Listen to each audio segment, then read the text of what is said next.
ਵਾਹਿਗੁਰੂ ਜੀ ਕਾ ਖਾਲਸਾ ਵਾਹਿਗੁਰੂ ਜੀ ਕੀ ਫਤਿਹ। ਮੈਂ ਤੁਹਾਡੀ ਹੋਸਟ ਨੀਲਮ ਕੌਰ ਤੇ ਮੈਂ ਟੀਵੀ 84 ਦੇ ਸਾਰੇ ਦਰਸ਼ਕਾਂ ਤੇ ਸਰੋਤਿਆਂ ਦਾ ਨਿੱਘਾ ਸਵਾਗਤ ਕਰਦੀ ਹਾਂ ਪ੍ਰੋਗਰਾਮ ਸੱਚੋ ਸੱਚ ਵਿੱਚ। ਰੋਜ਼ਾਨਾ ਦੀ ਤਰ੍ਹਾਂ ਤੁਹਾਡੇ ਤੇ ਸਾਡੇ ਹਰਮਨ ਪਿਆਰੇ ਡਾਕਟਰ ਅਮਰਜੀਤ ਸਿੰਘ ਮੇਰੇ ਨਾਲ ਬੈਠੇ ਹੋਏ ਨੇ। ਆਓ ਨਾਲ ਮਿਲ ਕੇ ਪ੍ਰੋਗਰਾਮ ਸ਼ੁਰੂ ਕਰਦੇ ਹਾਂ। ਜੀ ਡਾਕਟਰ ਸਾਹਿਬ, welcome to our show. Thank you so much. ਜੀ ਡਾਕਟਰ ਸਾਹਿਬ, ਅੱਜ 25 ਜੂਨ 2015 11 ਹਾੜ ਨਾਨਕਸ਼ਾਹੀ ਸੰਮਤ 547 ਦਾ ਦਿਨ ਹੈ ਤੇ ਪ੍ਰੋਗਰਾਮ ਦੇ ਸ਼ੁਰੂ ਵਿੱਚ ਡਾਕਟਰ ਸਾਹਿਬ ਤੁਸੀਂ ਸਾਡੇ ਦਰਸ਼ਕਾਂ ਨੂੰ ਦੱਸੋ ਅੱਜ ਦੇ ਮੇਨ ਇਸ਼ੂ।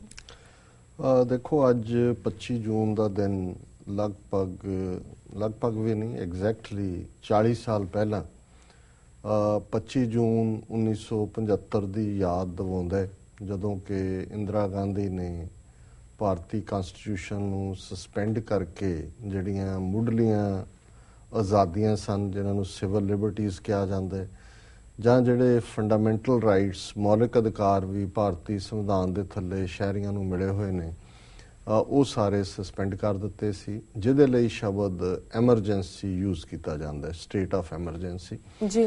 ਔਰ ਕਿਉਂਕਿ ਇਹ 40ਵੀਂ ਉਹਦੀ ਜਿਹੜੀ ਹੈ ਵਰ੍ਹੇਗੰਢ ਹੈ, ਔਰ ਇਸ ਵੇਲੇ ਜਦੋਂ ਅਸੀਂ ਭਾਰਤੀ ਮੀਡੀਆ ਔਰ ਕੁਛ ਇੰਟਰਨੈਸ਼ਨਲ ਮੀਡੀਆ 'ਚ ਵੀ ਦੇਖਦੇ ਹਾਂ ਤਾਂ ਪਿਛਲੇ ਕਈ ਦਿਨਾਂ ਤੋਂ ਹੀ ਇਸ ਦੇ ਉੱਤੇ ਚਰਚਾ ਹੋ ਰਹੀ ਸੀ। ਔਰ ਖ਼ਾਸ ਤੌਰ 'ਤੇ ਨਰਿੰਦਰ ਮੋਦੀ ਦੇ ਗੁਰੂ LK ਅਡਵਾਨੀ ਨੇ ਜਦੋਂ ਪਿਛਲੇ ਦਿਨਾਂ 'ਚ ਉਹਨੇ ਵੀ ਬਿਲਕੁਲ ਠੀਕ ਟਾਈਮਿੰਗ ਚੁਣੀ ਇਹ ਬਿਆਨ ਦੇਣ ਦੇ ਲਈ, ਜਿਹਨੂੰ ਕਹਿੰਦੇ ਨੇ ਕਿ on the Eve of 40th anniversary of emergency, ਜਦੋਂ ਉਹਨੇ ਕਿਹਾ ਕਿ ਅੱਜ ਵੀ ਭਾਰਤ ਦੇ ਵਿੱਚ ਜਿਸ ਕਿਸਮ ਦਾ ਚੱਲ ਰਿਹਾ ਹੈ ਐਮਰਜੈਂਸੀ ਦੀਆਂ ਜਿਹੜੀਆਂ ਸੰਭਾਵਨਾਵਾਂ ਨੇ ਉਹਨਾਂ ਤੋਂ ਇਨਕਾਰ ਨਹੀਂ ਕੀਤਾ ਜਾ ਸਕਦਾ। ਸੋ ਜ਼ਾਹਰ ਹੈ ਕਿ ਸਾਡੇ ਸਾਹਮਣੇ ਜਿੱਥੇ ਅਸੀਂ 40 ਸਾਲ ਪਹਿਲਾਂ ਕਿਹਨਾਂ ਹਾਲਾਤਾਂ 'ਚ ਇੰਦਰਾ ਗਾਂਧੀ ਨੇ ਮੁੱਢਲੀਆਂ ਆਜ਼ਾਦੀਆਂ ਖੋਹੀਆਂ, ਔਰ ਉਸ ਦੌਰਾਨ ਐਮਰਜੈਂਸੀ ਦੇ ਜਿਹੜੀ ਕਿ 25 ਜੂਨ 1975 ਨੂੰ ਲਾਈ ਗਈ ਤੇ 21 ਮਾਰਚ 1977 ਨੂੰ ਆਫੀਸ਼ੀਅਲੀ ਖਤਮ ਹੋਈ, ਜਿਹੜੇ ਕਿ ਲਗਭਗ 21 ਮਹੀਨੇ ਬਣਦੇ ਨੇ। ਹਾਲਾਂਕਿ 19 ਕੁ ਮਹੀਨੇ ਉਹਦੀ ਪੂਰੀ ਇਫੈਕਟਿਵਨੈਸ ਸੀ, ਫਿਰ ਟੈਕਨੀਕਲ ਪ੍ਰੋਸੈਸ ਸੀ, ਪਰ ਜਦੋਂ ਟੈਕਨੀਕਲੀ ਲਿਫਟ ਹੋਈ ਐਮਰਜੈਂਸੀ ਉਸ ਮੁਤਾਬਕ 21 ਮਹੀਨੇ ਬਣਦੇ ਨੇ ਜੀ। ਉਹਨਾਂ ਤੋਂ ਪਹਿਲਾਂ ਦੇ ਕੀ ਹਾਲਾਤ ਸੀ ਐਮਰਜੈਂਸੀ ਲਾਉਣ ਤੋਂ, ਇਹਨਾਂ 21 ਮਹੀਨਿਆਂ ਦੇ ਦੌਰਾਨ ਕੀ ਵਾਪਰਿਆ, ਉਸ ਤੋਂ ਬਾਅਦ ਜਿਹੜੀਆਂ ਚੋਣਾਂ ਇੰਦਰਾ ਗਾਂਧੀ ਨੇ ਆਰਡਰ ਕੀਤੀਆਂ, ਕਿਉਂਕਿ ਉਸ ਨੂੰ ਉਸ ਦੀਆਂ ਖੁਫੀਆ ਏਜੰਸੀਆਂ ਨੇ ਇਹ ਰਿਪੋਰਟਿੰਗ ਦਿੱਤੀ ਸੀ ਕਿ ਇਸ ਵੇਲੇ ਮਾਹੌਲ ਬਹੁਤ ਵਧੀਆ ਬਣ ਗਿਆ, ਲੋਕ ਬੜੇ ਖੁਸ਼ ਨੇ ਔਰ ਤੂੰ 350 ਸੀਟਾਂ ਲੈ ਜਾਏਂਗੀ, ਪਰ ਉਹ ਬੁਰੀ ਤਰ੍ਹਾਂ ਹਾਰੀ। ਉਹਦੀ ਆਪਣੀ ਸੀਟ ਵੀ ਰਾਏ ਬਰੇਲੀ ਤੋਂ ਉਹਨੇ ਲੂਜ਼ ਕੀਤੀ। ਉਸ ਦੌਰਾਨ ਕੀ ਵਾਪਰਿਆ ਔਰ ਇਸ ਸਭ ਦਾ ਪੰਜਾਬ ਤੇ ਕੀ ਪ੍ਰਭਾਵ ਪਿਆ ਐਮਰਜੈਂਸੀ ਤੋਂ ਇੱਕਦਮ ਬਾਅਦ, ਡਿਊਰਿੰਗ ਐਮਰਜੈਂਸੀ, ਔਰ ਉਸ ਦਾ ਫਿਰ ਕਿਵੇਂ ਨਜ਼ਲਾ ਜਿਹੜਾ ਸਮੁੱਚੀ ਸਿੱਖ ਕੌਮ ਦੇ ਉੱਤੇ ਡਿੱਗਿਆ ਕਿ ਇੰਦਰਾ ਗਾਂਧੀ ਜਦੋਂ ਵਾਪਸ ਪਾਵਰ ਦੇ ਵਿੱਚ ਆਈ, ਕਿਵੇਂ ਫਿਰ ਉਹਨੇ 80-81 ਤੋਂ ਲੈ ਕੇ ਜੂਨ 84 ਤੱਕ ਜਦੋਂ ਕਿ ਘੱਲੂਘਾਰਾ ਵਰਤਾਇਆ, ਉਹ ਸਾਰਾ ਕੀ ਹਿੱਸਾ ਹੈ, ਉਹਨੂੰ ਅਸੀਂ ਅੱਜ ਦੀ ਵਿਚਾਰ ਚਰਚਾ ਦਾ ਵਿਸ਼ਾ ਬਣਾਵਾਂਗੇ ਜੀ।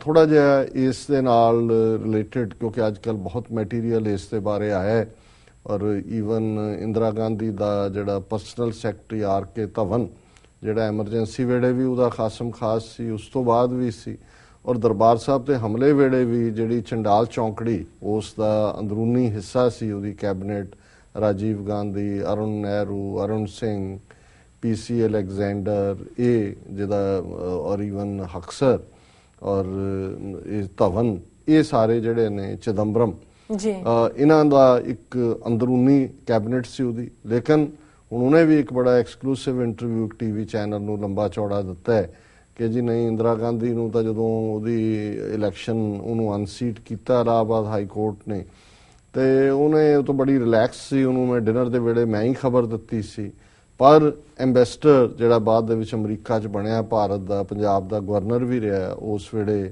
ਉਹ ਬੰਗਾਲ ਦਾ ਮੁੱਖ ਮੰਤਰੀ ਸੀ ਸਿਧਾਰਥ ਸ਼ੰਕਰ ਰੇ, ਕਿ ਜੀ ਉਹਨੇ ਇੰਦਰਾ ਗਾਂਧੀ ਨੂੰ ਐਡਵਾਈਜ਼ ਕੀਤਾ ਐਮਰਜੈਂਸੀ ਲਈ, ਔਰ ਉਹਨੇ ਸੋ ਇਸ ਵੇਲੇ ਇੱਕ ਬਲੇਮ ਗੇਮ ਵੀ ਹੈ, ਹਰ ਕੋਈ ਆਪਣੇ ਆਪ ਨੂੰ ਬੜਾ ਕਲੀਨ ਕੱਢਣਾ ਚਾਹੁੰਦਾ ਹੈ। ਅੱਜ ਮੋਦੀ ਦੀ ਵੀ ਸਟੇਟਮੈਂਟ ਹੈ ਕਿ ਜੀ ਬੜਾ ਬਾਰਬੈਰਿਕ ਸੀ, ਬੜਾ ਜ਼ੁਲਮ ਸੀ, ਔਰ ਫਰਾਣਾ ਤੇ ਢਿਮਕਾ ਜਿਹੜਾ ਆਪ, ਔਰ ਅਸੀਂ ਇਹ ਵੀ ਦੇਖਾਂਗੇ ਕਿ ਜਿਹੜਾ ਕੰਮ ਇੰਦਰਾ ਗਾਂਧੀ ਨੇ ਐਮਰਜੈਂਸੀ ਲਾ ਕੇ ਕਨਸਟੀਟਿਊਸ਼ਨ ਨੂੰ ਸਸਪੈਂਡ ਕਰਕੇ 40 ਸਾਲ ਪਹਿਲਾਂ ਕੀਤਾ ਸੀ, ਪਿਛਲੇ 1 ਸਾਲ ਦੇ ਵਿੱਚ ਜਿਹੜੀ ਸਰਕਾਰ ਮੋਦੀ ਦੀ ਕਮਾਂਡ ਥੱਲੇ RSS ਦੀ ਬਣੀ ਹੈ, ਉਹਨਾਂ ਨੇ ਬਿਨਾਂ ਕਨਸਟੀਟਿਊਸ਼ਨ ਨੂੰ ਸਸਪੈਂਡ ਕੀਤਿਆਂ, ਬਿਨਾਂ ਸਿਵਲ ਲਿਬਰਟੀਜ਼ ਨੂੰ ਪਾਸੇ ਕੀਤਿਆਂ, ਉਸ ਤੋਂ ਬਦਤਰ ਰੋਲ ਅਦਾ ਕਰਨਾ ਸ਼ੁਰੂ ਕੀਤਾ ਹੋਇਆ। ਜੀ ਸੋ ਕੁੱਲ ਮਿਲਾ ਕੇ ਜਦੋਂ ਅਸੀਂ ਉਸ ਖਿੱਤੇ 'ਚ ਜਿੱਥੇ 1 ਬਿਲੀਅਨ 300 ਮਿਲੀਅਨ ਲੋਕ ਰਹਿੰਦੇ ਨੇ ਔਰ 1947 'ਚ ਅੰਗਰੇਜ਼ਾਂ ਦੇ ਜਾਣ ਤੋਂ ਬਾਅਦ ਦਾ ਜੋ ਵਰਤਾਰਾ ਅਸੀਂ ਦੇਖਦੇ ਹਾਂ ਤੇ ਫਿਰ ਜਿਹੜਾ ਇਹੀ ਗੱਲ ਸਾਹਮਣੇ ਆਉਂਦੀ ਹੈ ਕਿ ਜਿਹੜਾ ਲੋਕਤੰਤਰ ਹੈ, ਮੁੱਢਲੀਆਂ ਆਜ਼ਾਦੀਆਂ ਦੀ ਗੱਲ ਹੈ, ਜਾਂ ਘੱਟ ਗਿਣਤੀਆਂ ਦੇ ਨਾਲ ਬਰਾਬਰੀ ਦਾ ਸਲੂਕ ਹੈ, ਜਾਂ ਈਵਨ ਬਹੁ ਗਿਣਤੀ 'ਚ ਵੀ ਗਰੀਬ ਔਰ ਅਮੀਰ ਦੇ ਪਾੜੇ ਨੂੰ ਮੇਟਣ ਦੀ ਗੱਲ ਹੈ। ਭਾਵੇਂ ਇੰਦਰਾ ਗਾਂਧੀ ਨੇ ਜਦੋਂ ਕਿ ਉਹਨੇ ਪਹਿਲਾਂ ਵਿਦਨ ਪਾਰਟੀ ਜਿਹਨੂੰ ਸਿੰਡੀਕੇਟ ਕਹਿੰਦੇ ਸੀ, ਮੁਰਾਰਜੀ ਦੇਸਾਈ, ਨਿਜਲਿੰਗੱਪਾ, ਇਸ ਕਿਸਮ ਦੇ ਕਾਮਰਾਜ, ਇਹ ਸਾਰੇ ਹੀ ਪਹਿਲਾਂ ਹੀ ਦੌਰ 'ਚ ਪਾਸੇ ਕਰ ਦਿੱਤੇ ਸੀ। ਜੀ ਫਿਰ ਉਹਨੇ ਬੜਾ ਲੁਭਾਵਣਾ ਜਿਹਾ ਨਾਰਾ ਦਿੱਤਾ, ਜਿਵੇਂ ਇਹਨੇ ਦਿੱਤਾ ਮੋਦੀ ਨੇ, ਕਿ ਜੀ ਇਹਨੇ ਤਾਂ ਵਿਕਾਸ ਦਾ ਦਿੱਤਾ, ਸਭ ਕਾ ਵਿਕਾਸ ਸਭ ਕਾ ਸਾਥ, ਤੇ ਉਹਨੇ ਦਿੱਤਾ ਕਿ ਗਰੀਬੀ ਹਟਾਓ। ਹੁਣ ਉਹ ਜਿਹੜੇ ਉਹਨਾਂ ਨੂੰ ਤੁਸੀਂ ਭੋਲੇ ਭਾਲੇ ਹਿੰਦੁਸਤਾਨੀ ਕਹਿ ਲਓ ਜਾਂ ਜਿਨ੍ਹਾਂ ਨੂੰ ਤੁਸੀਂ ਕਹੋ ਕਿ ਜੀ ਮੈਨੀਪੂਲੇਟ ਹੁੰਦੇ ਨੇ, ਜਾਂ ਜਿਨ੍ਹਾਂ ਨੂੰ ਪਤਾ ਹੀ ਨਹੀਂ ਹੈ, ਜਿਨ੍ਹਾਂ ਨੇ ਵੋਟ ਜਿਹੜੀ ਹੈ ਉਹ ਚੰਦ ਰੁਪਈਆਂ ਤੇ ਜਾਂ ਸ਼ਰਾਬ ਦੇ ਉੱਤੇ ਹੀ ਵੇਚ ਦੇਣੀ ਹੈ ਜੀ। ਲੇਕਿਨ ਇਹਦੇ 'ਚ ਕੋਈ ਸ਼ੱਕ ਨਹੀਂ ਹੈ ਕਿ ਇਹ ਜੇ ਤੁਸੀਂ ਹਰ ਦੌਰ ਦੇ ਜਿਹੜੇ ਪ੍ਰਾਈਮ ਮਿਨਿਸਟਰ ਬਣੇ ਜਾਂ ਜਿਹੜੀਆਂ ਪਾਰਟੀਆਂ ਜਿੱਤੀਆਂ ਉਹਨਾਂ ਦੇ ਨਾਅਰੇ ਦੇਖੋ ਤੇ ਉਹਨਾਂ ਲੁਭਾਵਨੇ ਨਾਅਰਿਆਂ ਤੋਂ ਬਾਅਦ ਕੀ ਹੁੰਦਾ। ਅਜੇ ਸਾਲ ਪੂਰਾ ਨਹੀਂ ਹੋਇਆ ਮੋਦੀ ਨੂੰ, ਪੂਰਾ ਹੋਇਆ ਔਰ ਪੂਰਾ ਹੋਣ ਤੋਂ ਐਨ ਮੌਕੇ ਦੇ ਉੱਤੇ ਉਹਨੇ ਕਿਹਾ ਸੀ ਕਿ ਜੀ ਸਾਡੀ ਸਰਕਾਰ ਜਿਹੜੀ ਹੈ ਉਹ ਬਿਲਕੁਲ ਭ੍ਰਿਸ਼ਟਾਚਾਰ ਮੁਕਤ, ਕੋਈ ਸਕੈਂਡਲ ਸਾਡਾ ਬਾਹਰ ਨਹੀਂ ਆਇਆ, ਅਸੀਂ ਨੀਟ ਐਂਡ ਕਲੀਨ ਹੈ। ਔਰ ਹੁਣ ਪਿਛਲੇ ਹਫ਼ਤਿਆਂ 'ਚ ਜੋ ਕੁਝ ਚੱਲ ਰਿਹਾ ਹੈ, ਇੱਕ ਤੋਂ ਬਾਅਦ ਇੱਕ ਮੋਦੀ ਗੇਟ ਸਾਹਮਣੇ ਆਇਆ, ਲਲਿਤ ਮੋਦੀ ਉੱਤੇ ਬੈਠਾ ਹੈ, ਵਸੁੰਧਰਾ ਰਾਜੇ ਸਿੰਧੀਆ ਉਹਦੇ 'ਚ ਟਰੈਪ 'ਚ ਹੈ ਕਿ ਖੁਦ ਉਹਨੇ ਆਪਣੇ ਦਸਤਖਤ ਕਰਕੇ ਦਿੱਤੇ ਹੋਏ ਨੇ ਉਹਨੂੰ ਟਰੈਵਲ ਡਾਕੂਮੈਂਟ ਦਿਵਾਉਣ ਦੇ ਲਈ। ਕਿਸ ਤਰੀਕੇ ਦੇ ਨਾਲ ਸੁਸ਼ਮਾ ਸਵਰਾਜ ਕਾਬੂ ਆਈ ਹੈ ਔਰ ਮਹਾਰਾਸ਼ਟਰ ਦੀ ਇੱਕ ਮਿਨਿਸਟਰ ਜਿਹਨੇ ਇੱਕ ਦਿਨ ਦੇ ਵਿੱਚ 300 ਕਰੋੜ ਦੇ ਜਿਹੜੇ ਨੇ ਉਹ ਟੈਂਡਰ ਜਾਰੀ ਕਰ ਦਿੱਤੇ। ਜੀ ਇੱਕ ਹੋਰ ਮਿਨਿਸਟਰ, ਚਾਰੋਂ ਹੀ ਬੀਬੀਆਂ ਜਿਨ੍ਹਾਂ ਨੂੰ ਬੜੀਆਂ ਇਹਨਾਂ ਨੇ ਬਣਾ ਸ਼ਿੰਗਾਰ ਕੇ ਵੱਡੇ ਵੱਡੇ ਟਿੱਕੇ ਲਾ ਕੇ ਸਤੀਆਂ ਸੁਹਾਗਣਾ ਬਣਾ ਕੇ ਖੜਾ ਕੀਤਾ ਹੁੰਦਾ ਚੋਰਾਂ ਦੀ। ਇਹ ਕਿਉਂਕਿ ਇਹ ਉਨੀਆਂ ਜੇ ਪੱਕੀਆਂ ਨਹੀਂ ਹੋਣੀਆਂ, ਚੋਰ ਵੀ ਤਾਂ ਪੱਕਾ ਕੱਚਾ ਹੁੰਦਾ ਨਾ, ਉਹ ਸਾਰੀਆਂ ਹੀ ਕਾਬੂ ਆ ਗਏ। ਲੇਕਿਨ ਹੁਣ ਜੇ ਪਾਰਲੀਮੈਂਟ ਦਾ ਸੈਸ਼ਨ ਸ਼ੁਰੂ ਹੋਣ ਵਾਲਾ ਹੈ ਤੇ ਅੱਜ ਹੀ ਬੀਜੇਪੀ ਦੀ ਪੋਜੀਸ਼ਨ ਹੈ ਜੀ ਨਾ ਸਾਡਾ ਕੋਈ ਦੋਸ਼ੀ ਨਹੀਂ ਹੈ, ਅਸੀਂ ਕੋਈ ਨਹੀਂ ਹੈ, ਕੋਈ ਅਸਤੀਫਾ ਨਹੀਂ ਦੇਗਾ।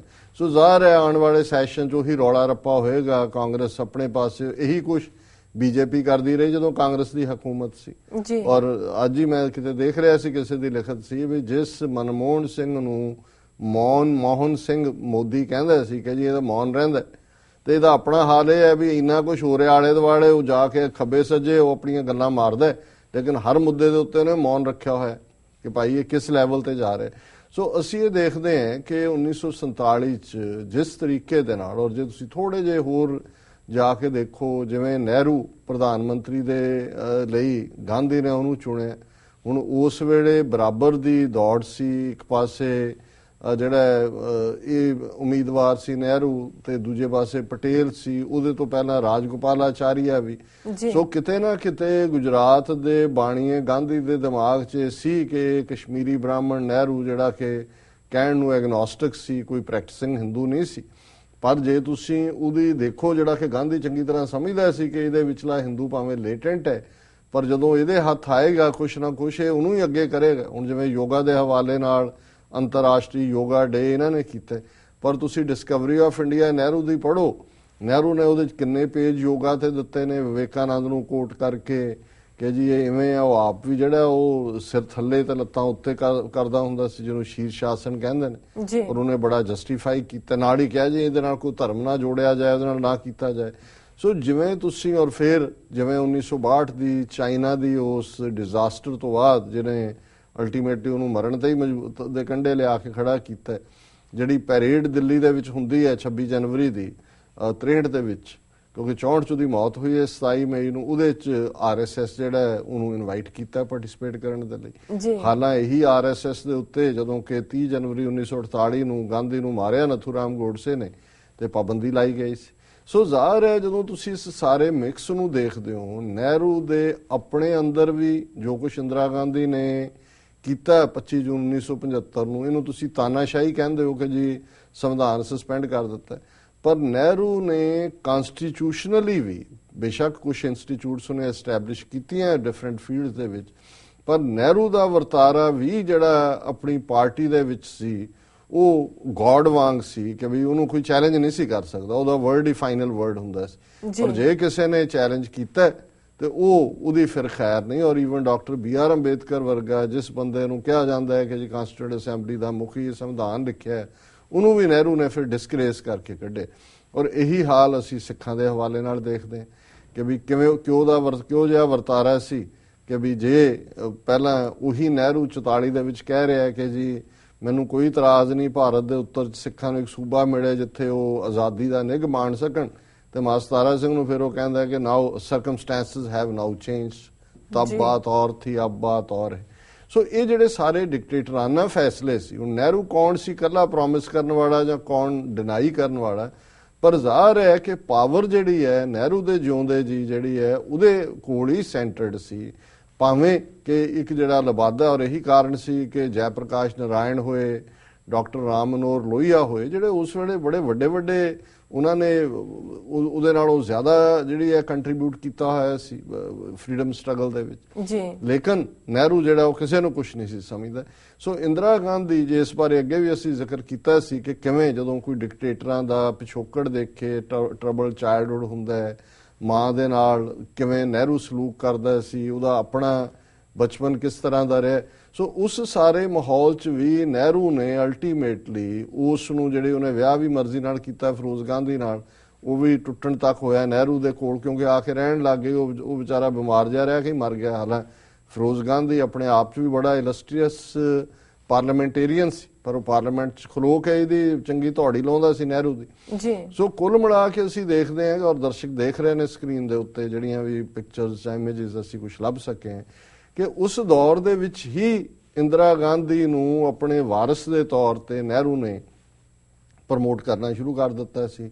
ਕਾਂਗਰਸ ਪਾਰਟੀ ਦੇ ਵਿੱਚ ਵੀ ਅਹੁਦਾ ਦਿੱਤਾ ਸੀ। ਔਰ ਸ਼ਾਸਤਰੀ ਨਹਿਰੂ ਤੋਂ ਬਾਅਦ ਜੋ ਨਹਿਰੂ ਮਰ ਗਿਆ, ਸ਼ਾਸਤਰੀ ਬਣਿਆ, ਉਸ ਦੀ ਵਜ਼ਾਰਤ ਦੇ ਵਿੱਚ ਇਨਫੋਰਮੇਸ਼ਨ ਐਂਡ ਬ੍ਰਾਡਕਾਸਟਿੰਗ ਮਿਨਿਸਟਰ ਵੀ ਬਣੀ ਇੰਦਰਾ ਗਾਂਧੀ। ਔਰ ਜਿਹੜਾ ਜਦੋਂ ਵੀ ਨਹਿਰੂ ਬਾਹਰ ਜਾਂਦਾ ਸੀ ਉਹਨੂੰ ਨਾਲ ਲੈ ਕੇ ਜਾਂਦਾ ਸੀ। ਸੋ ਜਿਹੜੀ ਡਾਇਨੈਸਟੀ ਚਲਾਉਣ ਦੀ ਗੱਲ ਹੈ ਕਿ ਖਾਨਦਾਨੀ ਰੂਲ ਐਸਟੈਬਲਿਸ਼ ਕਰਨਾ ਹੈ, ਭਾਵੇਂ ਨਾ ਤੁਸੀਂ ਲੋਕਤੰਤਰ ਦਾ ਰੱਖੋ ਜਾਂ ਕੋਈ, ਇਹਦਾ ਪਿਓ ਨਹਿਰੂ ਹੀ ਹੈ ਇਹ ਸਾਰੇ ਦਾ। ਹੁਣ ਇੰਦਰਾ ਗਾਂਧੀ ਦਾ ਵਰਤਾਰਾ ਕੀ ਰਿਹਾ ਕਿ ਇਸ ਬਾਰੇ ਅਸੀਂ ਦੇਖਦੇ ਹਾਂ ਕਿ ਵੀ ਐਮਰਜੈਂਸੀ ਤੋਂ ਬਾਅਦ ਤਾਂ ਇਹ ਸਲੋਗਨ ਹੈ ਹੀ ਸੀ। DK ਬਰੂਆ ਉਸ ਵੇਲੇ ਕਾਂਗਰਸ ਦਾ ਪ੍ਰਧਾਨ ਬਣਿਆ, ਉਹਦਾ ਸੀ ਕਿ ਜੀ India is Indira and Indira is India ਜੀ। ਹੁਣ ਇਹ ਉਹਦਾ ਪਾਰਟ ਸੀ ਕਿ ਵੀ ਸਾਰੀ ਪਾਵਰ ਇਸ ਟੱਬਰ ਔਰ ਇਸ ਦੇ ਵਿੱਚ ਹੀ ਹੋਏ। ਤੇ ਉਹਨੇ ਉਸ ਤੋਂ ਬਾਅਦ ਜਦੋਂ ਇੱਕ ਕਮਿਸ਼ਨ ਬਣਿਆ ਸੀ, ਪਤਾ ਨਹੀਂ ਕੀ ਨਾਂ ਸੀ, ਸ਼ਾਹ ਕਮਿਸ਼ਨ ਸੀ ਸ਼ਾਇਦ, ਜਿਹਨੇ ਇੰਦਰਾ ਗਾਂਧੀ ਦੀਆਂ ਜ਼ਿਆਦਤੀਆਂ ਐਮਰਜੈਂਸੀ ਦੇ ਦੌਰਾਨ ਉਹਨਾਂ ਨੂੰ ਪ੍ਰੂਵ ਕਰਨਾ ਸੀ। ਤਾਂ ਉਹਦੇ ਸਾਹਮਣੇ ਕਿਸੇ ਨੇ ਕਿਹਾ, ਕਹਿੰਦਾ ਜੀ ਉਦੋਂ ਤਾਂ ਇੱਕੋ ਹੀ ਸੀ कि देश की नेता इंदिरा गांधी, युवकों का नेता संजय गांधी, औरतों की नेता मेनका गांधी, बच्चों का नेता राहुल गांधी, बाढ़ में जाए महात्मा गांधी। कहते भी उत्थे तो वो जो जाली जिहा गांधी नाल आया होया वो चार चफेरे सी उस किस्म का। सो ये जड़ियां तानाशाही रुचियां ने जड़ियां कि फिर इंदिरा गांधी ने अपने वड्डे पुत्र नूं पासे रख के, वो तो पायलट सी राजीव गांधी जी, संजय गांधी नूं जिवें प्रमोट करना शुरू किया और संजय अपने आप दे विच एक पूरी जिहड़ी है एक्सट्रा कॉन्स्टिट्यूशनल पावर बन गया। और जिवें संजय गांधी ने इस एमरजेंसी दे 21 महीनों के दौरान रियल पावर उहदे हत्थां चली गई। और उदों दी भी कहानियां ने उन्हां दे कि बई वो तो इस कदर सी कि उन्हें मां दे मूँह ते भी एक बारी डाइनिंग टेबल ते 6 चपेड़ा मारियां, पावर इन्ना। और उहनूं उहदे जिहड़े फिर इस किस्म के लोगों के आले दुआले इकट्ठे हो जाते हैं कि जी जिथे तू जाता उत्थे तो बहुत वड्डी भीड़ इकट्ठी होंदी है जी। और जिवें अज जिहड़ा एजेंडा डायरैक्टली RSS मोदी राਹੀਂ इंप्लीमेंट कर रहे है, जे तुसी उस दौर च ईवन एमरजेंसी च संजय गांधी की कमांड थले और इंदिरा गांधी के प्रधानमंत्री होंदे हैं, मुसलमानां दे नाल की होया कि तुर्कमान गेट दिल्ली दे विच किन्नियां मुसलमान आबादियां बुलडोज कर दित्तियां गईयां, साफ कर दित्तियां गईयां, जबरदस्ती नसबंदी जी, वैसेक्टमी टोबैक्टमी, 4 लाख तो ज़्यादा लोगों की जिहड़ी फिगर फिर 1978 दे विच एक फिल्म भी बनी, IS जौहर ने बनाई सी, उहदे फिगर 4 लाख दित्ती हुई सी, उहदे नौजवान मुंडियां दियां भी कर दित्तियां जबरदस्त। और उन्हां च भी जिहड़ी मैजोरिटी सी वो मुसलमानां दी सी।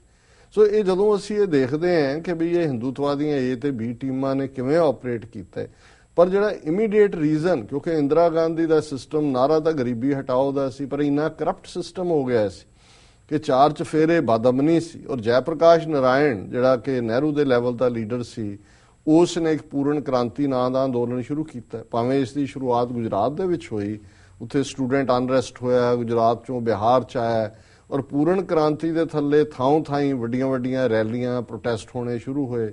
ਅਕਾਲੀ ਦਲ ਵੀ ਉਹਨਾਂ ਦੇ ਨਾਲ ਸੀ, ਜੈ ਪ੍ਰਕਾਸ਼ ਨਾਰਾਇਣ ਵਾਲੇ ਸਾਰੇ ਪਾਰਟਸ। ਉਦੋਂ ਇਹ ਬੀਜੇਪੀ ਨਹੀਂ ਸੀ, ਭਾਰਤੀ ਜਨਸੰਘ ਸੀ, ਉਹਨਾਂ ਦੀ ਕੋਈ ਅਹਿਮੀਅਤ ਨਹੀਂ ਸੀ, ਕੋਈ ਨਹੀਂ ਸੀ ਪੁੱਛਦਾ।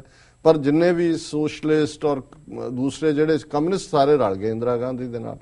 ਹੁਣ ਉਹਨਾਂ ਉਸ ਦੌਰ ਦੇ ਵਿੱਚ ਇੰਦਰਾ ਗਾਂਧੀ ਦੀ ਜਿਹੜੀ as a member parliament election ਸੀ, ਉਹਨੂੰ ਚੈਲੰਜ ਕੀਤਾ ਸੀ ਇਲਾਹਾਬਾਦ ਹਾਈ ਕੋਰਟ 'ਚ। ਔਰ ਜੱਜ ਨੇ ਇੰਦਰਾ ਗਾਂਧੀ ਦੇ ਉੱਤੇ ਇਲਜ਼ਾਮ ਲਾ ਕੇ ਕਿ ਇਹਨੇ ਭ੍ਰਸ਼ਟ ਤਰੀਕੇ ਅਪਣਾਏ ਨੇ ਬਣਨ ਦੇ ਲਈ, ਉਹਦੀ ਇਲੈਕਸ਼ਨ ਜਿਹੜੀ ਹੈ ਉਹ ਨਕਾਰ ਦਿੱਤੀ ਕਿ ਵੀ ਇਹ ਸੀਟ ਖਾਲੀ। ਔਰ ਉਹਨੇ ਕਿਹਾ ਜੀ 6 ਸਾਲ ਤੱਕ ਇਹ ਦੁਬਾਰਾ ਇਲੈਕਸ਼ਨ ਨਹੀਂ ਲੜ ਸਕਦੀ। ਹੁਣ ਆਲਰੇਡੀ ਬਦਅਮਨੀ ਦਾ ਦੌਰ ਚੱਲ ਰਿਹਾ ਸੀ, ਇੰਦਰਾ ਗਾਂਧੀ ਦਾ ਜਿਹੜਾ ਹੈ ਉਹ ਬਿਲਕੁਲ ਤਾਰਾ ਥੱਲੇ ਨੂੰ ਜਾ ਰਿਹਾ ਸੀ। ਉਹਨਾਂ ਹਾਲਾਤਾਂ 'ਚ ਸਿਧਾਰਥ ਸ਼ੰਕਰ ਰੇ ਦੇ ਕਹਿਣ ਤੇ ਲਾਈ ਕਿ ਆਪ ਲਾਈ ਕਿ ਮੈਨੂੰ ਤਾਂ ਹਮੇਸ਼ਾ ਹੀ ਇਹ ਕਲੀਅਰ ਰਿਹਾ ਕਿ ਉਦੋਂ ਤੱਕ ਇੰਦਰਾ ਗਾਂਧੀ ਪੂਰੀ ਤਰ੍ਹਾਂ ਸੋਵੀਅਤ ਯੂਨੀਅਨ ਦੇ ਖੈਮੇ 'ਚ ਜਾ ਚੁੱਕੀ ਸੀ। ਬਹੁਤ ਸਾਰਾ ਆਪਰੇਸ਼ਨ ਜਿਹੜੀ ਉਹਨਾਂ ਦੀ ਖੁਫੀਆ ਏਜੰਸੀ KGB ਹੈ ਉਹੀ ਰਨ ਕਰਦੀ ਸੀ। ਔਰ ਉਸ ਦੌਰ ਦੇ ਵਿੱਚ ਈਵਨ ਬਾਰਬਰਾ ਕ੍ਰੋਸੈਟ ਜਿਹੜੀ ਨਿਊਯਾਰਕ ਟਾਈਮਜ਼ ਦੀ ਬਿਊਰੋ ਚੀਫ ਰਹੀ ਹੈ, ਉਹਨੇ ਕਿਤਾਬ ਲਿਖੀ ਹੈ ਇੰਡੀਆ ਇਨ ਦਾ 21st ਸੈਂਚੁਰੀ। ਉਹਨੇ ਕਿਹਾ ਜੀ ਸਾਰੇ ਜਿੰਨੇ ਮਿਡਲ ਈਸਟ ਆਪਰੇਸ਼ਨ ਵੀ KGB ਦੇ ਨੇ ਦਿੱਲੀ ਤੋਂ ਰਨ ਹੁੰਦੇ ਸੀ, ਉੱਥੇ ਇਹਨਾਂ ਦੇ ਆਪਰੇਟਿਵ ਬੈਠੇ ਹੁੰਦੇ ਸੀ। ਸੋ ਇੰਦਰਾ ਗਾਂਧੀ ਨੇ ਫਾਈਨਲੀ ਇੱਕ ਜਿਹੜਾ ਹੈ ਉਹ ਸਟੇਟ ਆਫ ਐਮਰਜੈਂਸੀ ਅੱਜ ਦੇ ਦਿਨ 40 ਸਾਲ ਪਹਿਲਾਂ ਲਾਈ, ਜਿਹਦਾ ਮਤਲਬ ਸੀ ਕਿ ਸਿਵਲ ਲਿਬਰਟੀਜ਼ ਖਤਮ।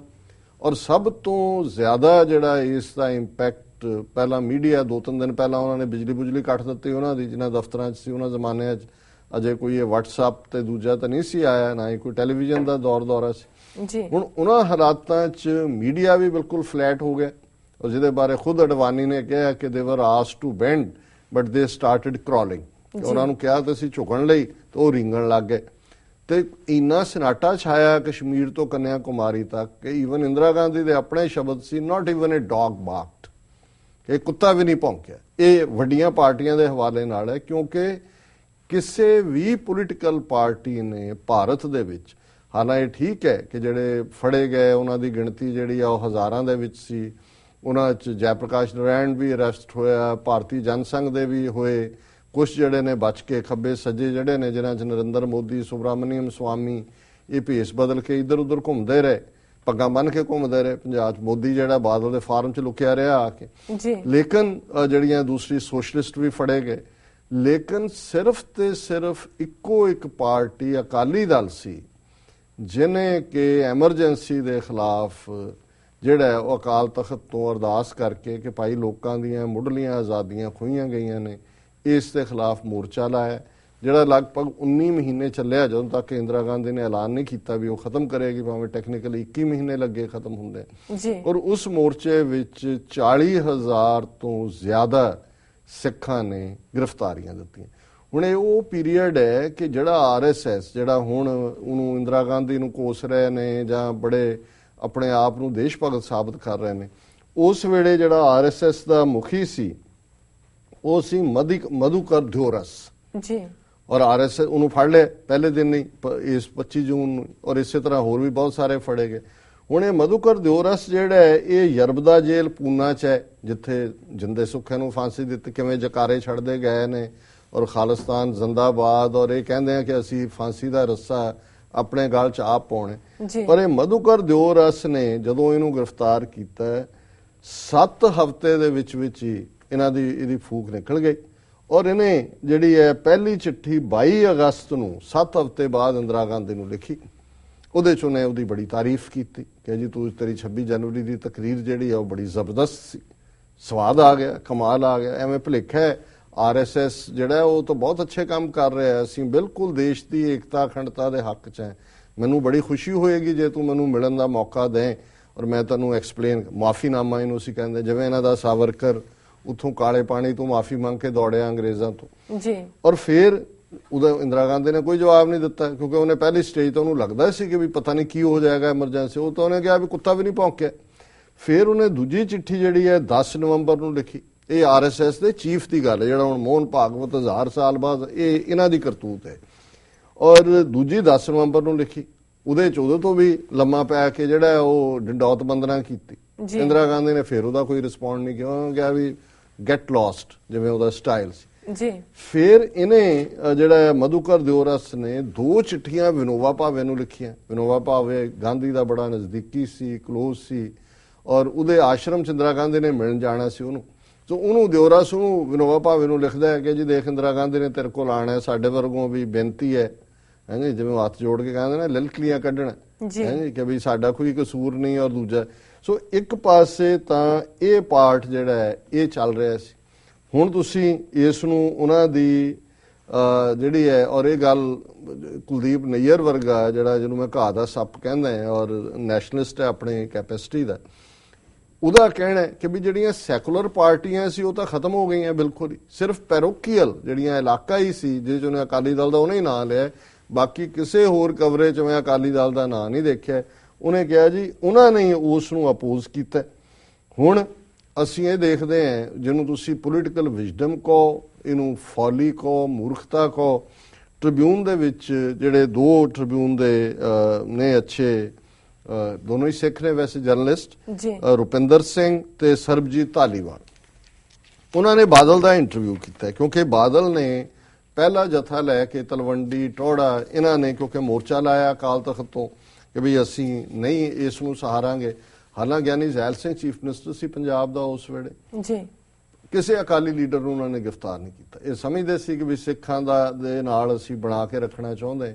ਔਰ ਹੁਣ ਇਹ ਸਬੂਤ ਆਏ ਨੇ ਈਵਨ ਅੱਜ ਦੀ ਟ੍ਰਿਬਿਊਨ 'ਚ, ਜਿਹੜਾ ਉਸ ਵੇਲੇ ਗਿਆਨੀ ਜ਼ੈਲ ਸਿੰਘ ਚੀਫ ਮਿਨਿਸਟਰ ਸੀ ਪੰਜਾਬ ਦਾ, ਉਹਦਾ ਜਿਹੜਾ ਮੇਨ ਪ੍ਰੈਸ ਸੈਕਟਰੀ ਸੀ, ਬਾਅਦ 'ਚ ਜਿਹੜਾ ਦਿੱਲੀ ਦੇ ਵਿੱਚ ਵੀ ਉਹਦੇ ਨਾਲ ਹੀ ਰਿਹਾ ਰਾਸ਼ਟਰਪਤੀ ਭਵਨ, ਤਰਲੋਚਨ ਸਿੰਘ, ਉਹ ਵੀ ਵੈਸੇ ਇੱਕ ਟੁੱਚਾ ਹੈ ਆਪਣੀ ਕੈਪੈਸਿਟੀ ਦਾ, ਆਪਣੀ ਕਿਸਮ ਦਾ, ਬੜਾ ਹੋਰ ਕਿਸਮ ਦਾ ਦਲਾਲ ਹੈ। ਮੈਂ ਤੁਹਾਨੂੰ ਦੱਸ ਨਹੀਂ ਸਕਦਾ ਵੀ ਇਹ ਕੀ ਜ਼ੈਲ ਸਿੰਘ ਲਈ ਕਰਦਾ ਰਿਹਾ, ਕਿੱਦਾਂ ਦੀ ਦਲਾਲੀ ਕਰਦਾ ਰਿਹਾ।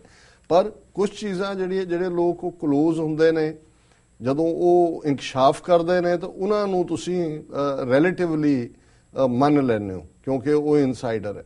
ਉਹਨੇ ਕਿਹਾ ਕਿ ਜੀ ਜਦੋਂ ਹੀ ਇਹ ਅਕਾਲੀਆਂ ਦਾ ਹੋਇਆ, ਇੰਦਰਾ ਗਾਂਧੀ ਨੇ ਜਿਹੜਾ ਗਿਆਨੀ ਜ਼ੈਲ ਸਿੰਘ ਨੂੰ ਕਿਹਾ ਕਿ ਜੀ ਮਨਾਓ ਅਕਾਲੀਆਂ ਨੂੰ, ਵੀ ਇਹਨਾਂ ਨੂੰ ਇਹ ਜੋ ਮੰਗਦੇ ਨੇ ਅਸੀਂ ਦੇਣ ਨੂੰ ਤਿਆਰ ਹੈ।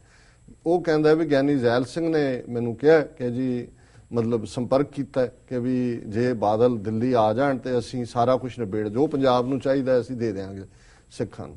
ਉਹਨੇ ਕਿਹਾ ਜੀ ਨਹੀਂ ਮੈਂ ਨਹੀਂ ਆ ਸਕਦਾ। ਫਿਰ ਇਹਦੇ ਕਹਿਣ ਮੁਤਾਬਕ ਜਿਹੜੀ ਅੱਜ ਗਿਆਨੀ ਜ਼ੈਲ ਸਿੰਘ ਖੁਦ ਟ੍ਰੇਨ ਲੈ ਕੇ, ਉਦੋਂ ਚੀਫ ਮਿਨਿਸਟਰ ਸੀ, ਦਿੱਲੀ ਗਿਆ, ਦਿੱਲੀੋਂ ਅੰਮ੍ਰਿਤਸਰ ਆਇਆ ਔਰ ਬਾਦਲ ਨੂੰ ਉਹ ਮਿਲਿਆ। ਪ੍ਰਿੰਸੀਪਲ ਰਜਿਸਟਰਾਰ ਸੀ ਭਰਪੂਰ ਸਿੰਘ ਗੁਰੂ ਨਾਨਕ ਯੂਨੀਵਰਸਿਟੀ ਦਾ, ਬਾਅਦ ਦੇ ਵਿੱਚ ਉਸ ਤੋਂ ਹਾਇਰ ਵੀ ਰਿਹਾ, ਉਹਦੇ ਘਰ। ਔਰ ਉਹਨੇ ਜ਼ੈਲ ਸਿੰਘ ਨੇ ਕਿਹਾ ਵੀ ਇਹ ਤੁਸੀਂ ਮੋਰਚਾ ਨਾ ਲਾਓ, ਅਸੀਂ ਕੋਈ ਨਹੀਂ ਫੜਿਆ ਹੈ, ਜੋ ਚਾਹੁੰਦੇ ਹੋ ਤੁਸੀਂ ਅਸੀਂ ਜਿਹੜਾ ਇੰਦਰਾ ਗਾਂਧੀ ਦੇਣ ਨੂੰ ਤਿਆਰ ਹੈ। ਹੁਣ ਇਹ ਤਾਂ ਆਇਆ ਦੂਜੇ ਬਾਦਲ ਨੇ ਕਿਹਾ ਜੀ ਨਹੀਂ ਅਸੀਂ ਹੁਣ ਲੱਗ ਗਿਆ, ਜਿਵੇਂ ਵੀ ਹੋਏਗਾ ਇਹ ਉਹ, ਇਹਨਾਂ ਨੇ ਕੋਈ ਹੀਟ ਨਹੀਂ। ਫਿਰ ਇਹੀ ਤਰਲੋਚਨ ਸਿੰਘ ਕਹਿੰਦਾ ਵੀ ਇਹ ਤਾਂ ਉਹਦੀ ਪਾਵਰ 'ਚ ਹੁੰਦਿਆਂ ਦੀ ਗੱਲ ਸੀ, ਜਦੋਂ ਐਮਰਜੈਂਸੀ ਤੋਂ ਬਾਅਦ ਦੂਜੇ ਵੀ ਬਣ ਗਈ ਸਰਕਾਰ ਜਾਂ ਦੂਜੀ, ਫਿਰ ਵੀ ਇੰਦਰਾ ਗਾਂਧੀ ਚਾਹੁੰਦੀ ਸੀ ਕਿ ਪੈਚਅਪ ਅਕਾਲੀਆਂ ਦੇ ਨਾਲ ਕੋਈ ਨਾ ਕੋਈ ਹੋ ਜਾਏ। ਉਹਨੇ ਖੁਸ਼ਵੰਤ ਸਿੰਘ ਨੂੰ ਭੇਜਿਆ ਜਿਹੜਾ ਪਠਾਨਕੋਟ ਮਿਲਿਆ ਬਾਦਲ ਨੂੰ, ਫਿਰ ਬਾਦਲ ਨੇ ਜਿਹੜਾ ਕੋਈ ਹੱਥ ਪੱਲਾ ਨਹੀਂ ਫੜਾਇਆ। ਹੁਣ ਇਹ ਤਾਂ ਆਇਆ ਦੂਸਰੇ ਸੋਰਸ ਤੋਂ, ਪਰ ਇਹਦੀ ਕਨਫਰਮੇਸ਼ਨ ਹੋ ਜਾਂਦੀ ਹੈ ਇਹ ਸਟੋਰੀ ਜਿਹੜੀ ਕਿ ਟ੍ਰਿਬਿਊਨ ਨੇ ਬਾਦਲ ਨਾਲ ਸਿੱਧਾ ਇੰਟਰਵਿਊ ਕਰਕੇ ਇਹਨਾਂ 2 ਕੋਰਸਪੋਂਡੈਂਟਸ ਨੇ ਕੀਤੀ ਹੈ ਔਰ ਉਹਦੀ ਹੈਡਲਾਈਨ ਹੈ we were offered rule if we didn't oppose ji, ਕਿ ਸਾਨੂੰ ਉਹਨੇ ਜਿਹੜਾ ਰਾਜ ਜਿਹੜਾ ਹੈ ਉਹ ਆਫਰ ਕੀਤਾ ਸੀ।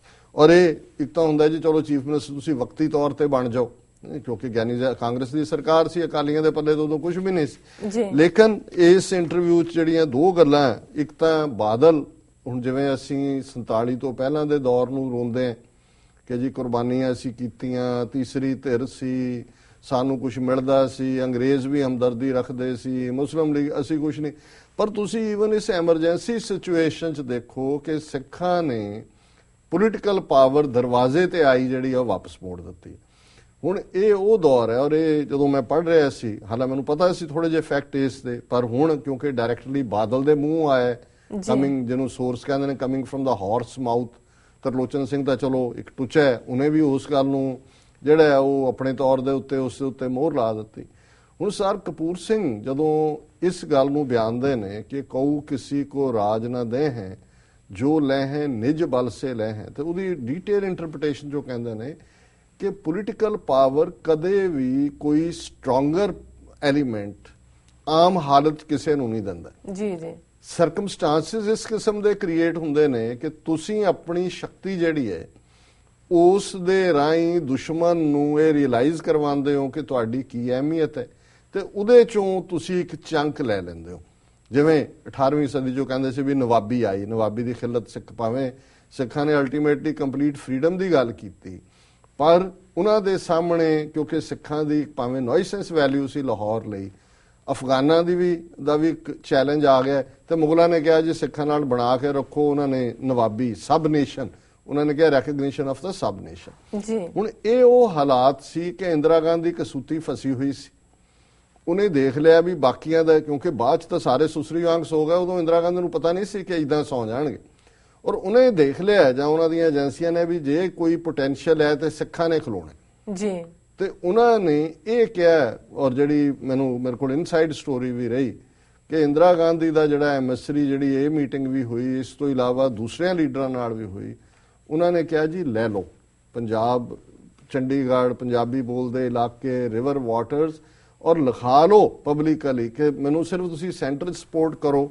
ਪੰਜਾਬ ਸਿੱਖਾਂ ਦੇ ਹਵਾਲੇ, ਤੁਸੀਂ ਰਾਜ ਕਰੋ ਅਕਾਲੀਆਂ ਦੇ ਹਵਾਲੇ, ਜਿਵੇਂ ਮਰਜ਼ੀ ਤੁਸੀਂ ਕਰਨਾ ਜੀ। ਔਰ ਇਹ ਗੱਲ ਈਵਨ ਬਾਦਲ ਦੇ ਮੂੰਹੋਂ ਵੀ ਇਸ ਇੰਟਰਵਿਊ ਦੇ ਵਿੱਚ ਨਿਕਲੀ, ਔਰ ਹੁਣ ਬਾਦਲ ਰਿਗਰੈਟ ਕਰ ਰਿਹਾ ਜੀ ਅਸੀਂ ਇੰਨੀ ਕੁਰਬਾਨੀ ਕੀਤੀ, ਕੋਈ ਦੇਸ਼ ਨੇ ਰਿਅਲਾਈਜ਼ ਨਹੀਂ ਕੀਤਾ। ਹੁਣ ਬਾਦਲ ਇਹ ਕਹਿੰਦਾ nowhere was it stoutly resisted as in Punjab, where the Shromani Akali Dal launched a series of protests in which tens of thousands of Akali workers and leaders courted arrest. ਕਹਿੰਦੇ ਹੋਰ ਕਿਤੇ oppose ਨਹੀਂ ਹੋਇਆ, ਅਸੀਂ ਕੀਤਾ ਜਿੱਥੇ ਹਜ਼ਾਰਾਂ ਨੇ ਗ੍ਰਿਫਤਾਰੀ ਦਿੱਤੀ ਜੀ।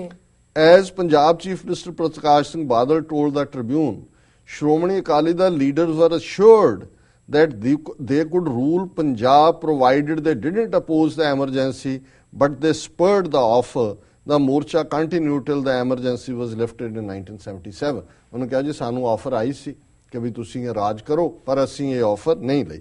ਹੁਣ ਇੱਕ ਜਿਹੜੀ ਗੱਲ ਇਸ ਤੋਂ ਵੀ ਅੱਗੇ ਜਾ ਕੇ ਉਹਨੇ ਕਹੀ ਕਿ ਵੀ I am very proud that Shromani Akali Dal was the only political party in India which took a principled stand against the emergency. It followed the teachings of the Gurus to fight against injustice, coercion and oppression of the people.